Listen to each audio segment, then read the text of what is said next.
नमस्कार दोस्तों, कैसे हो आप सब। तो आई होप अपनी तैयारी में लगे होंगे। और जैसा कि आप लोग को मालूम होगा कि हमारा करंट अफेयर का डेली वीडियो आता है और आज हमारा 68 नंबर का एपिसोड है। तो अगर पीछे का आप नहीं देखे हैं तो उसको जा करके देखिए और देखने के बाद आपको पता चलेगा कि मैं क्या कंटेंट डिलीवर कर रहा हूं।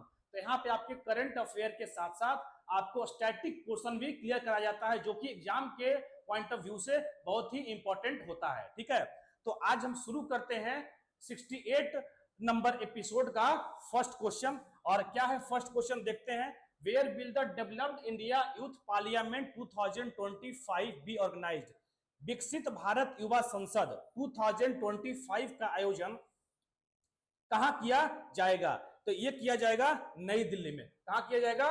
नई दिल्ली में किया जाएगा। और क्या है? तो developed India youth parliament 2025 is being organised in New Delhi from April 1st to 3rd 2025, which is being led by union minister doctor Mansukh Mandaviya. With the objective क्या है? तो इसको लीड कौन करेंगे? Doctor Mansukh Mandaviya. And objective of this programme, इसका मकसद क्या है? तो इसका मकसद है कि connect the youth with politics and public policy and increase their participation in governance. This event is being held in 3 phases. ठीक है, तो क्या है इस कार्यक्रम का उद्देश्य?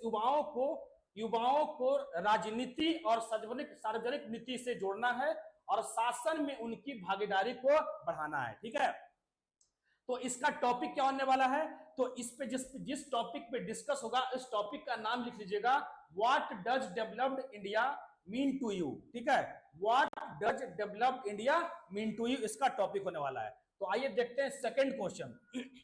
Recently prime minister Narendra Modi private secretary who has been appointed as the private secretary to the prime minister. ठीक है, मतलब अभी प्राइवेट सेक्रेटरी अपॉइंट किया गया है, प्राइम मिनिस्टर नरेंद्र मोदी का एक प्राइवेट सेक्रेटरी अपॉइंट किया गया है और उसका नाम क्या है? तो उनका नाम है निधि तिवारी। ठीक है, ऑप्शन नंबर बी, निधि तिवारी। ठीक है, इंडियन फॉरेन सेक्रेटरी क्या है? ये कौन है? आईएफएस है। ठीक है, IFS officer Nidhi Tiwari has been appointed as a, बस कोई मतलब नहीं बनता, आपको बस याद रखनी है कि कौन है, किसको अपॉइंट किया गया है। तो निधि तिवारी को अपॉइंट किया गया है। ठीक है, चलिए नेक्स्ट देखते हैं। Who has recently won the title of National Handball Championship? ठीक है, ये सबसे पहले तो हाल ही में राष्ट्रीय हैंडबॉल चैंपियनशिप का खिताब किसने जीता है? तो ये जीता है उत्तर प्रदेश ने। किसने जीता है? उत्तर प्रदेश ने। और ये जो है 47th नंबर का था। ठीक है, कौन सा था? हैंडबॉल चैंपियनशिप 47th नंबर का था। और ये वुमेन चैंपियनशिप है। ठीक है, किसमें है? वुमेन कैटेगरी में है। और जीता उत्तर प्रदेश। किसको हराया? इसको हराया, हिमाचल प्रदेश को हरा के जीता। ठीक है, देखो Uttar Pradesh created history by winning the 47th national junior girls handball championship defeating Himachal. किसको हराया? हिमाचल को हराया इन द फाइनल। एंड ये हुआ कहां था? ये हुआ था आपका केडी लखनऊ में। कहां है? केडी स्टेडियम लखनऊ में ये हुआ था। बस आपको 47 नंबर का था। किसको हराया? हिमाचल को हराया। और हुआ कहां? लखनऊ में हुआ। और इसमें जो प्लेयर होते हैं हैंडबॉल में, कितने प्लेयर होते हैं? तो 7 होते हैं, ये याद रखिएगा। ठीक है, हैंडबॉल प्लेयर 7 होते हैं।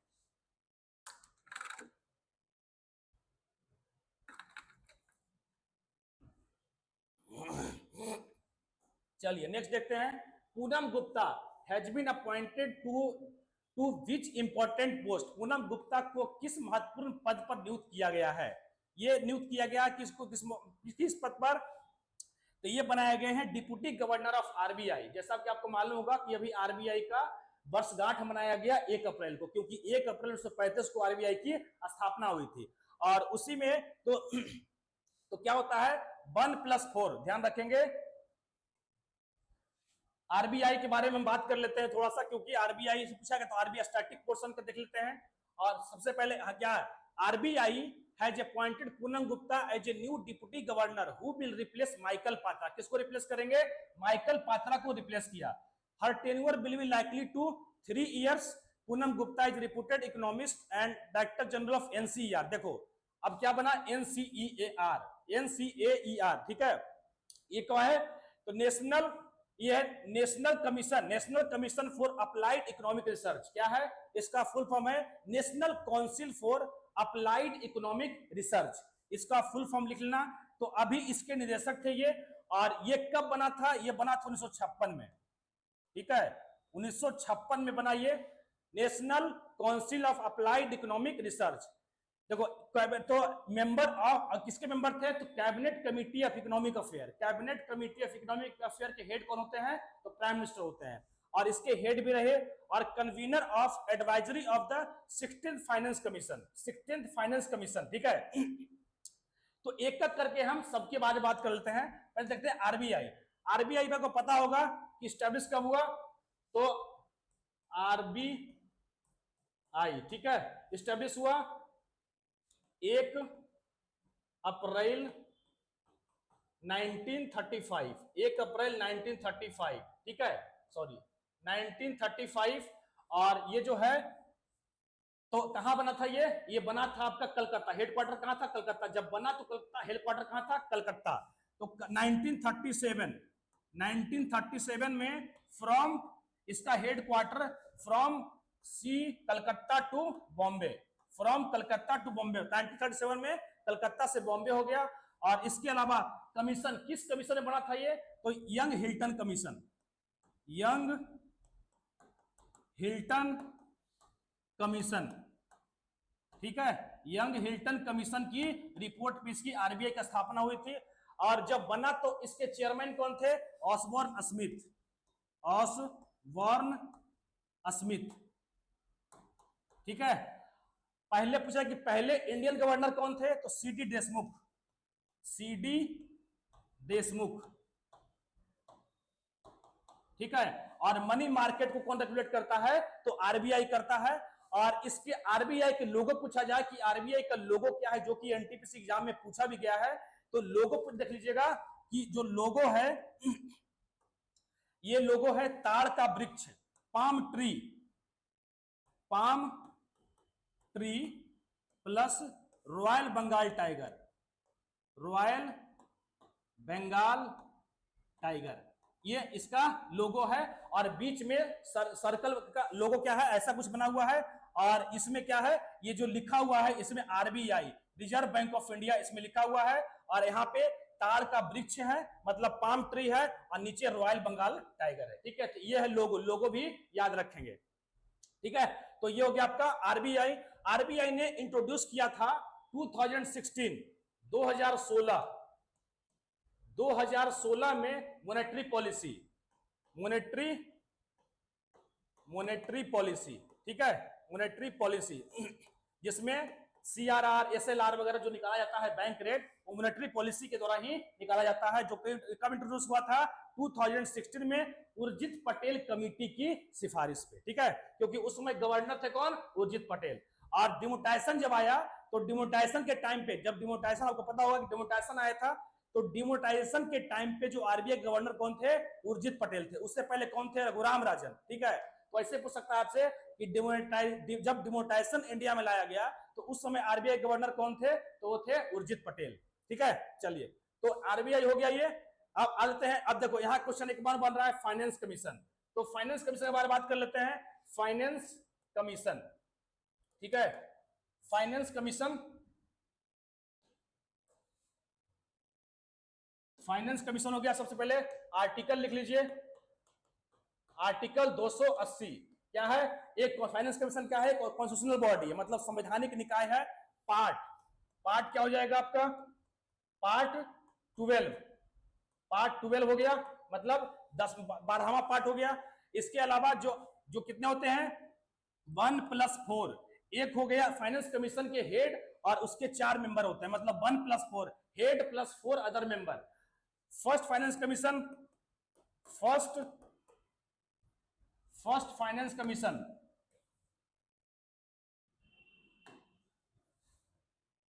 First finance commission KC Neogy, ठीक है। उसके बाद 15th फाइनेंस कमीशन हेड कौन हो जाएंगे, 15th का फाइनेंस, एनके सिंह, उसके बाद 16th finance commission, 16th finance commission कौन हो जाएंगे? 16 अरविंद पनागरिया, अरविंद पनागरिया, ठीक है। उसके बाद ये हो गया article 280 part 12, eligible for is finance commission head is finance commission head eligible for reappointment, तो यस, ठीक है, eligible for reappointment, eligible for reappointment मतलब दोबारा ये फाइनेंस कमीशन के हेड बन सकते हैं, रीअपॉइंटमेंट, ठीक है। ये हो गया आपका फाइनेंस कमीशन, ठीक है। तो नेक्स्ट, अच्छा आरबीआई में जो हेड होते हैं, आरबीआई के ये कौन से हैं? आरबीआई के 1+4 होते हैं, 1+4, ये याद रखेंगे, मतलब एक आरबीआई एक गवर्नर होते हैं और 4 डिप्टी गवर्नर होते हैं, ठीक है। चलिए नेक्स्ट अगला क्वेश्चन देखते हैं फिर। Which country has supported the India's candidature for permanent membership of United Nations Security Council in April 2025? किस देश ने अप्रैल 2025 में संयुक्त राष्ट्र सुरक्षा परिषद की अस्थायी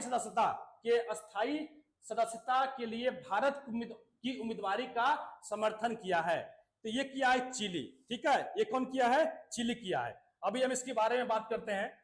Chilean president Gabriel boric front, Gabriel boric, कौन प्रेसिडेंट कौन है चिली के? तो गैब्रियल बोरिक है। was on first official visit to India from 1 to 6 April 2025. He visited Delhi, Agra, Mumbai, Bengaluru and the met Prime Minister Narendra Modi, President Draupadi Murmu and External Affairs Minister S. Jaishankar. मतलब ये सभी लोगों से मिले। 4 MOU were signed during the visit, including Antarctic cooperation. देखो अब यहां से याद रखना, ये अपनी कॉपी में नोट करना कि क्या क्या दोनों के बीच कौन कौन से एमओयू साइन हुए हैं। तो 4 MOU साइन हुआ है, कौन कौन? Including Arctic cooperation, sorry Antarctic cooperation, disaster management, cultural exchange और इसके अलावा है माइनिंग कॉपरेशन। क्या है? अंटार्कटिक, डिजास्टर, कल्चरल एक्सचेंज और माइनिंग कॉपरेशन। तो इस 4 मुद्दों पे दोनों के बीच, इंडिया और चिली के बीच ये साइन हुआ है 4 MOU, ठीक है। प्रेसिडेंट कौन हो गए? Gabriel boric. अगर हम चिली की बात कर लें तो चिली जो है एक कौन सा कंट्री है? साउथ अमेरिका, उसी को बोलते हैं लैटिन अमेरिका, तो साउथ अमेरिकन कंट्री है। पूछा जाए चिली का कैपिटल क्या हो गया? तो सैंटियागो, आपको कैपिटल एटलीस्ट जो भी न्यूज में है, जो भी कंट्री न्यूज में होता है, उस कंट्री का कैपिटल आपको पता होना चाहिए, कैपिटल और करेंसी, ठीक है। पेरू का कैपिटल लीमा, ठीक है। चिली का सैंटियागो, पेरू का लीमा, ऑस्ट्रेलिया का पता है कैनबरा, यूएसए का तो पता है वाशिंगटन डीसी। अगर चिली की बात कर लें तो सबसे ज्यादा कॉपर पूरे वर्ल्ड में कॉपर सबसे ज्यादा कहां होता है? तो चिली में होता है, ठीक है। तो कॉपर प्रोडक्शन चिली हो गया आपका copper, largest producer of copper, largest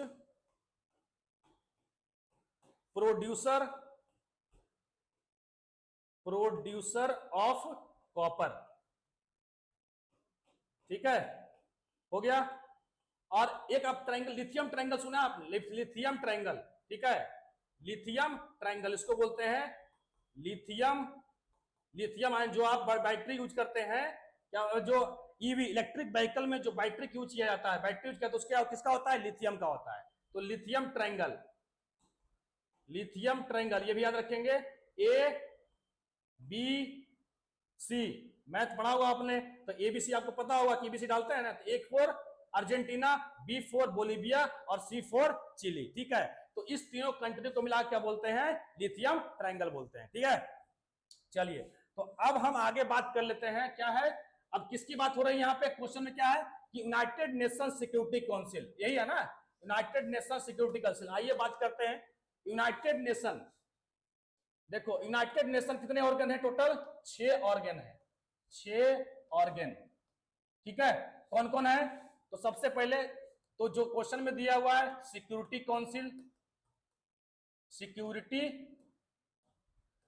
council, उसके बाद हो जाएगा क्या? उसके बाद है आपका economic and social council, economic and social council, social council, ठीक है। थर्ड नंबर क्या है, trusteeship council, trusteeship council, trusteeship council ये सस्पेंड हो चुका है, ये सस्पेंड हुआ था 1994 में। इस पे एनटीपीसी में क्वेश्चन भी आया था कि यूनाइटेड नेशन के कौन से ऑर्गन को सस्पेंड किया गया है, तो ट्रस्टीशिप काउंसिल अभी सस्पेंड हुआ है। ये कब सस्पेंड हुआ था, 1994 में हुआ था, ठीक है, ट्रस्टीशिप काउंसिल। उसके बाद ले लेते हैं ICJ, ICJ international court of justice का हेडक्वार्टर कहां है, द हेग। इसके बाद सेक्रेटेरिएट, सेक्रेटेरिएट, सेक्रेटेरिएट। इसके बाद हो जाएगा क्या, जनरल असेंबली, जनरल असेंबली, ठीक है। ये 6 ऑर्गन है और ये सस्पेंड हो चुका। अगर हम बात कर लें यूनाइटेड नेशन आपको पता होगा कि 24 अक्टूबर 1945 की स्थापना होती है और इसमें इंडिया जो है क्या टोटल कितना होते हैं, 5 permanent member, 5 permanent plus 10 non permanent, 10 non permanent, non permanent, ठीक है। जिसका जो इसका जो टाइमिंग होता है नॉन परमानेंट मेंबर का टेन्योर कितने साल का होता है, तो 2 इयर्स का, 2 इयर्स, ठीक है। तो अभी आप पूछा जाए कि इंडिया जो है इस नॉन परमानेंट मेंबर का कितनी बार सदस्य रहा है, तो टोटल 8 बार रहा है, इसको याद कर लेंगे, ठीक है। इंडिया जो है नॉन परमानेंट मेंबर कितनी बार रहा है अभी तक, तो 8 बार इंडिया जो है नॉन परमानेंट मेंबर रह चुका है यूनाइटेड नेशन सिक्योरिटी काउंसिल का, ठीक है। अभी यूनाइटेड नेशन सिक्योरिटी काउंसिल के हेड कौन है, तो एंटोनियो गुटेरस। एक और क्वेश्चन और, यूनाइटेड नेशन को नोबेल प्राइज कब मिला था, ये सब क्वेश्चन एनटीपीसी के लिए है, ठीक है। एनटीपीसी में यूनाइटेड नेशन का फास्ट फेवरेट क्वेश्चन है, ठीक है। तो यूनाइटेड नेशन को जो नोबेल प्राइज मिला, यूनाइटेड नेशन प्लस कॉफी अनान, ठीक है, कॉफी अनान, ये यूनाइटेड नेशन के हेड भी रह चुके हैं, ठीक है, कॉफी अनान। इनको 2001 में 2001 में क्या मिला, Nobel prize, Nobel peace prize. United Nation और कॉफी अनान दोनों को ज्वाइंटली मिला था नोबेल पीस प्राइज 2021 में, Nobel peace prize, peace prize, ठीक है। अब यूनाइटेड नेशंस के सेक्रेटरी जनरल कौन है, तो एंटोनियो गुटेरस, कहां के हैं, पुर्तगाल के हैं। कौन से नंबर के हैं ये, तो ये 9th नंबर के हैं, ठीक है। मतलब टोटल 8 लोग रह चुके हैं। और ये कॉफी अनान ये भी यूनाइटेड नेशन के सेक्रेटरी जनरल हुआ करते थे एक टाइम पे। और ये किस कंट्री से आते थे, तो ये कंट्री आते थे घाना से, अफ्रीकन कंट्री, घाना एक कंट्री है, वहीं से आते थे, वहीं से इनका, ठीक है। तो अभी गुटेरस कौन से नंबर के हो गए, तो ये हो गए आपके 9th नंबर के, ठीक है। इंडिया कब ज्वाइन किया, तो 26 जून, ध्यान रखेंगे 26 जून 1945, 26 जून 1945 को यूनाइटेड नेशन चार्टर पे साइन किया जाता है, इंडिया साइन करता है। ध्यान रखेंगे इस डेट को, 26 जून 1945 को यूनाइटेड नेशन के चार्टर पे इंडिया साइन करता है। इंडिया के साथ साथ total 50 country, total 50 country sign करते हैं। और 50 कंट्री के अलावा एक कंट्री जो साइन नहीं करता है, ठीक है, वो करता है बाद में, कौन था वो, पोलैंड। यहां भी क्वेश्चन आया हुआ है, तो ये मैं जितना भी आपको लिखवाया, ठीक है, तो पोलैंड जो है आपको बाद में, मतलब 26 जून 1945 को पोलैंड में साइन करता, मतलब टोटल साइनेटरी कंट्री, यूनाइटेड नेशन के टोटल साइनेटरी कंट्री कितने हैं, 51 है, ठीक है। 51 में से 50 कंट्री साइन करते हैं 26 जून 1945 को। लेकिन जो लास्ट कंट्री जो एक पोलैंड है, पोलैंड उस बाद में ज्वाइन करता है, बाद में साइन करता है, मतलब total 51 country United nation charter को साइन किया, ठीक है। तो ये सारा इंफॉर्मेशन आपको यूनाइटेड नेशन के बारे में मैंने बता दिया, और ठीक है। और यहां से हर एक पार्ट से, मतलब जितना ही मैं बताया हूं, ये सब के सब प्रीवियस ईयर क्वेश्चन है एनटीपीसी में, ठीक है, सब के सब प्रीवियस ईयर क्वेश्चन है एनटीपीसी में, ठीक है। तो इसलिए मैं इतना बता दिया। हो सकता है कि अगला जो एनटीपीसी होगा उसमें आपको रिपीट कर दिया जाए क्वेश्चन को, ठीक है। तो चलिए नेक्स्ट देखते हैं फिर। विच state government has launch the 4-day school चले हम कैंपेन इन अप्रैल 2025? किस राज्य सरकार ने अप्रैल 2025 में 4 दिवसीय स्कूल चले हम अभियान शुरू किया है? तो ये किया है मध्य प्रदेश। कौन किया है? स्कूल चले हम, Madhya Pradesh. Madhya Pradesh chief minister doctor Mohan Yadav launch the school चले हम अभियान इन किस लिए किया है? तो ये किया है स्कूल में इनरोलमेंट, स्कूल में बच्चों की संख्या को बढ़ाने के लिए, मतलब स्कूल इनरोलमेंट को बढ़ाने के लिए किया गया है, ठीक है। स्कूल इनरोलमेंट, देखो इंक्रीजिंग इनरोलमेंट, ठीक है। इंक्रीजिंग मतलब स्कूल में दाखिला की संख्या को बढ़ाने के लिए, इनरोलमेंट को बढ़ाने के लिए स्कूल चले हम अभियान शुरू किया गया है, ठीक है। और कहां किया गया? भोपाल में। चलिए नेक्स्ट देखते हैं। तो Sarhul festival is mainly celebrated by which tribes of which region, ठीक है। तो ये होता है, ये सरहुल फेस्टिवल कहां मनाया जाता है? ये मनाया जाता है झारखंड में। झारखंड, और वहीं झारखंड में एक रीजन है छोटा नागपुर रीजन, ठीक है, जिसके बोलते हैं रूर क्षेत्र, रूर ऑफ इंडिया, ठीक है। मतलब कि सबसे ज्यादा खनिज जो है वो कहां पाया जाता है? तो झारखंड के छोटा नागपुर एरिया में पाया जाता है, ठीक है। और इसी एरिया में मनाया जाता है सरहुल फेस्टिवल।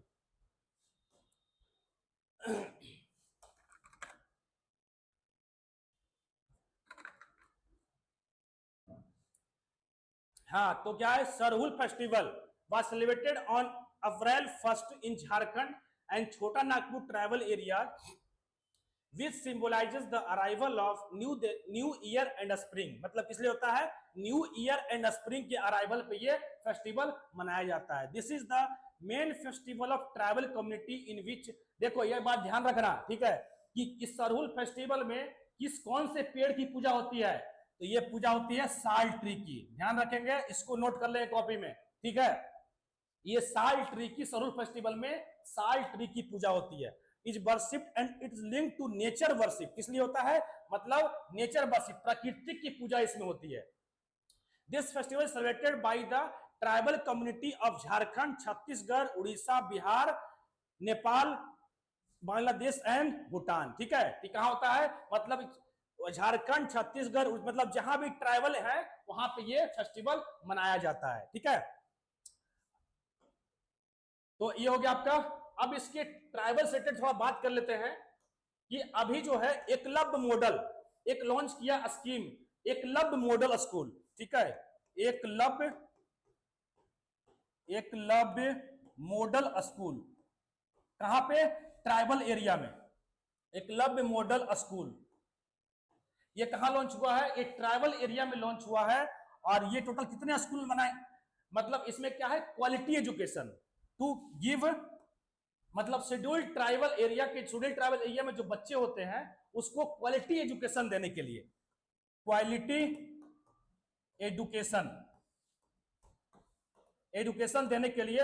और टोटल कितने बनाए जाएंगे ट्राइबल स्कूल? तो नंबर याद रखेंगे 728, ठीक है, 728 total Eklavya model school quality education impart करने के लिए, to impart the quality education, total 728 Eklavya model school will be established in tribal areas, ठीक है।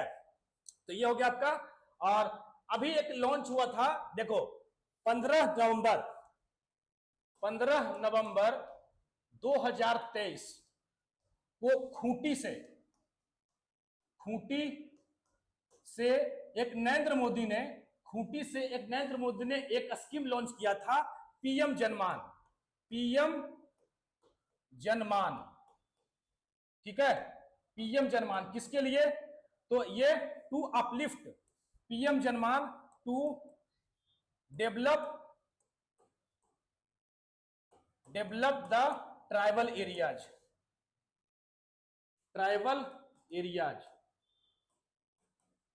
मतलब ट्राइबल एरिया को मेन स्ट्रीम, ट्राइबल एरिया को मुख्य धारा से जोड़ने के लिए एक स्कीम लॉन्च किया जाता है, पीएम जनमान, जो कि इसमें टोटल कब लॉन्च हुआ? 15 नवंबर 2023 को।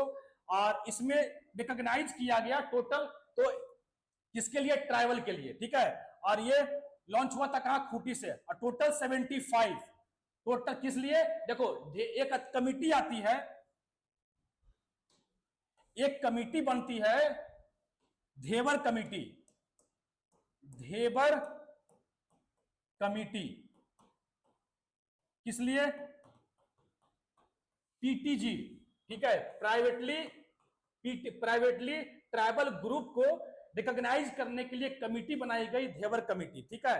हालांकि इस पीटीजी को बाद में नाम चेंज करके कर दिया गया पीवीटीजी, पीवीटीजी, ठीक है, privately vulnerable tribal group. Total कितने हैं, टोटल इंडिया में 75 है ये, ठीक है। सबसे ज्यादा कहां है पीवीटीजी, तो सबसे ज्यादा मोस्ट उड़ीसा में है ये, कहां है, उड़ीसा, ठीक है, उड़ीसा। इस स्कीम में, तो इस स्कीम में कितने मिनिस्ट्री इन्वॉल्व है, तो 9 मिनिस्ट्री इन्वॉल्व है, 9 मिनिस्ट्रीज इसमें इन्वॉल्व है, ठीक है। और ये लॉन्च हुआ किस लिए, to develop the tribal area, Dhebar committee बना किस लिए, पीवीटीजी को रिकॉग्नाइज करने के लिए। और अब पीवीटीजी का नाम बाद में चेंज करके प्राइवेटली वल्नरेबल ट्राइबल ग्रुप कर दिया गया, जो कि 75 है। और मोस्ट सबसे ज्यादा कहां है, तो ये उड़ीसा में है। और टोटल 9 मिनिस्ट्री, इस स्कीम में टोटल 9 मिनिस्ट्री इन्वॉल्व है।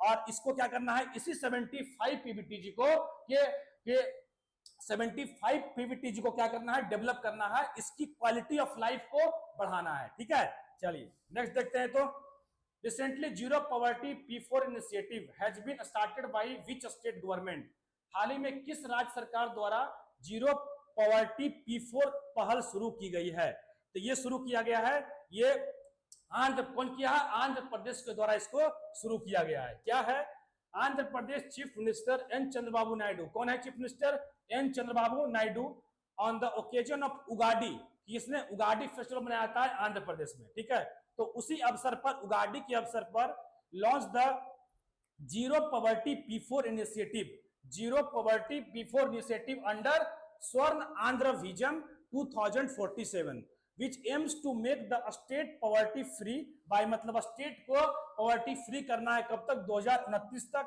अंडर द P4 का मतलब क्या है, public private people partnership, public private people partnership and richest 10% of the state population will be encouraged to help the poorest of 20, मतलब क्या करना है कि किस लिए है कि जीरो पॉवर्टी करने के लिए लॉन्च किया गया है। P4 का मतलब है पब्लिक प्राइवेट पीपल पार्टनरशिप, ठीक है। आंध्र प्रदेश की अगर हम बात कर लें, तो आंध्र प्रदेश का जन्म कब हुआ, तो आंध्र प्रदेश, ठीक है, आंध्र प्रदेश का जन्म जो है हुआ, और ये हुआ आपका 2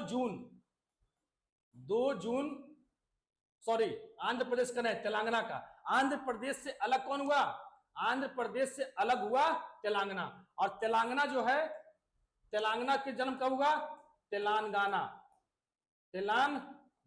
ठीक है, तेलंगाना। और यहां पे जन्म हुआ इनका 2 जून 2014 को, ठीक है। तो आंध्र प्रदेश से ही अलग हुआ था तेलंगाना, ठीक है।